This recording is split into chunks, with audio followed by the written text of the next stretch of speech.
Terres et vignes de l'Aube avec la Chambre d'agriculture de l'Aube. Rassemblés pour innover.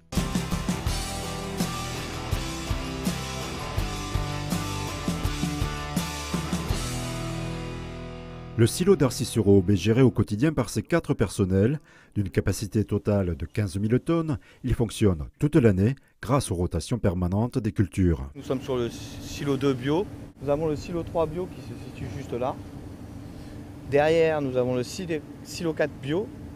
Et le reste ici, qui fait le tour, c'est la partie conventionnelle. Quelle que soit la graine, ici, la vigilance contre les insectes ravageurs est permanente. Le cahier des charges bio exclut l'usage d'insecticides. Soufflet a donc développé des solutions sans traitement après récolte. Cela commence dès la réception. Première étape, on passe au tamis à charançon. On va vite voir s'il y a présence d'insectes ou pas. Des orges qui seraient contaminées par des insectes perdraient par exemple leur capacité germinative et ne pourraient plus être utilisées pour un débouché brasserie. Des blés de meunerie qui seraient attaqués par des insectes, les blés ne pourraient plus être utilisés derrière pour la filière meunerie et seraient peut-être dégradés pour l'alimentation animale ou des débouchés qui sont moins valorisants. Si les cellules les plus anciennes datent des années 50, le suivi du grain est assuré grâce à des technologies contemporaines. La chasse aux insectes, sans traitement, débute dès le transfert du grain avec des solutions mécaniques. Donc là, on se trouve sous le silo bio du silo d'Arcis et le personnel de silo est amené à rentrer dans les cellules pour avoir vraiment des cellules très très propres pour ne pas contaminer les marchandises entre chaque lot.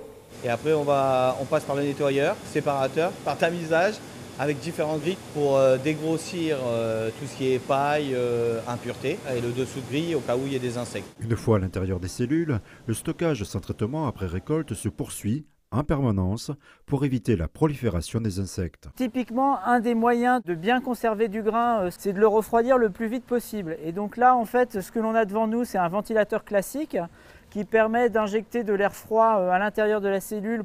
Donc on s'est équipé également d'un autre dispositif de ventilation réfrigérée qui permet vraiment d'injecter dès le mois d'août de l'air froid dans les cellules. En dessous de 15 degrés, les insectes ne se reproduisent plus. Si en 4 ans la collecte bio a été multipliée par 10, ces solutions sans traitement après récolte répondent également aux demandes des consommateurs pour toutes les filières. On a profité de l'expérience de l'activité bio pour transférer le savoir-faire sur l'activité conventionnelle. Au niveau du groupe Soufflet, on est effectivement toujours en recherche de nouvelles solutions alternatives aux produits chimiques pour la conservation du grain. Ça fait partie de nos axes de R&D.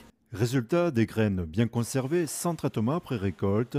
Que ce soit en préventif ou en curatif, ces travaux de recherche et développement anticipent l'évolution de la réglementation de plus en plus orientée vers le zéro traitement.